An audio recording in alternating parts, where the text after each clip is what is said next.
Hi traders, in this video we're going to be discussing S&P 500 history. More importantly, history around seasonal charts. And one of those is May. So you know what they say, when it's the first day in May, it's probably time to run away. We'll see you after this intro.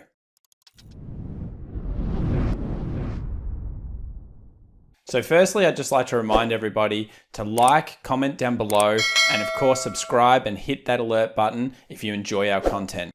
So here's the S&P 500 chart. And last night we saw some bearish sentiment come in, and actually the market has already broken past the first level of what we would consider a level that should have been support. And it's already gone down and it's looking to close potentially under this level tonight with the daily closing down here. This can be considered potentially now a false breakout. So if we do see the market fall further, the false breakout effect may have just happened. And that's often very, very common when it comes to bull traps, which everybody's been talking about at this time. So if we are in a bull trap, false breakout would make a lot of sense.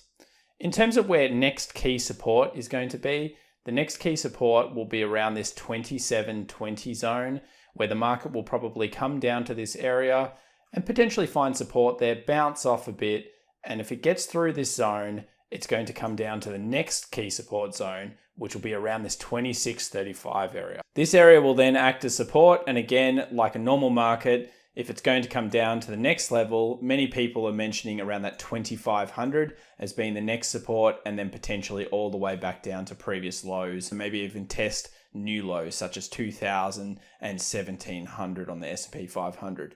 So what we're looking for from a technical perspective is we want to see a series of lower lows and lower highs. So price action, we've been talking about on this channel, is going to show us the way in terms of making sure that the market is doing the right things. We've talked about the false breakouts being these points here, where we've got shooting stars that have been busted by bulls, and these have trapped many traders, unfortunately. So what we want to see is we want to see the market come down, and probably on something like at least a 4-hour chart, it will pull back up and then it will make a lower low. So we'll start with a high, then we'll end with a low. We'll have a higher low kind of concept, and then a lower low break is usually, from a technical analysis standpoint, this signifies a change of trend. And it's been a while since we've seen that. In fact, down here, it was a low on the daily, a high, a higher low, and then this is when the trend changed. And of course, there was a lot of buying that happened since that point. And this is where a lot of people were trapped, and that's because of that shooting star coming off the break of the new high. So what we want to see, high, low, higher low, lower low kind of action. We could also see potentially a double top where it goes back up and tests that level. All of these types of things could happen, or a break below this key support of the 2720. And that's when a lot of larger traders will start to get in. Expect the volatility index to increase, all of these sorts of things to happen. So the premise of this video is sell in May and go away in terms of the concept and the investment strategy for stocks based on a theory. And that theory is that the period between November to April has generally been a significantly stronger stock market growth on average. And then in May, people sell to take profits. And that has been the idea behind the sell in May phenomenon. So we have some stats from 1928 to now that actually show that this phenomenon is statistically likely, and more likely actually over the last 12 years since the GFC. So here we have the historical returns since 1928 to 2019 in terms of yearly percentages. And there's always going to be more bullish ones than bearish ones. That's just common sense. The market's going up over time. But many people are talking about this period over here, 1928 boom into 1929 bust, and then the busts after that period as being similar to what this current market is doing and potentially will do in the future. So it's a very interesting chart. Thought I'd put it up here for everybody. And this comes from Yardeni.com. So go check them out. It's an amazing little analysis here that they've done. So the next chart that we want to discuss is the S&P 500 index from 1928 to 2020 from a monthly standpoint. And the 3 months have actually been negative over the longer term. We've got monthly negative in Feb, monthly negative in May, and monthly negative in September. And I can definitely attest to September generally being very weak in the S&P 500. We've traded it for a long time, and especially in the last decade, this period here has been often quite weak, followed by a period of strength coming into the end of the year, and then of course more strength generally in the start of the year. The other interesting fact is look how April has been a standout month, and we'll start to see this as we pull more figures, and we're going to go through a few different figures where April seems to be a standout month. Remember, we've just seen April finish, and it's been a very good month in terms of the stock market pickup from where it was in March. If that's followed by what history tells you, May could be a bit of a downer.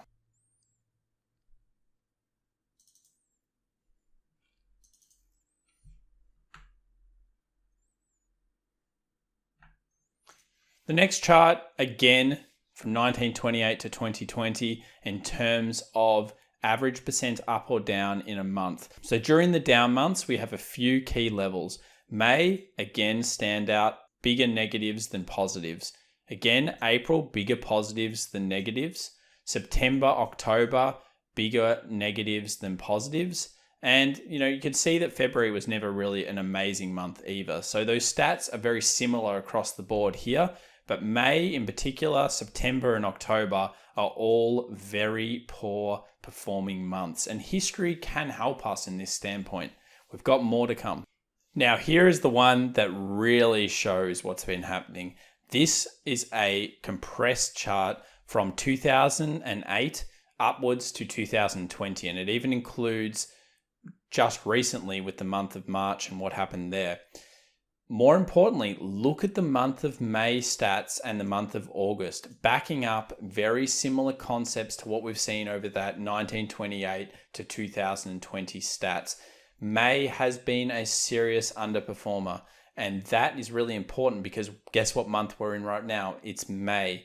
We are coming into one of the historical bull potential traps that we've ever seen with Fed stimulus and amazing returns for month on month. It's going back to almost rewriting the history books on how fast a market can come back percentage wise.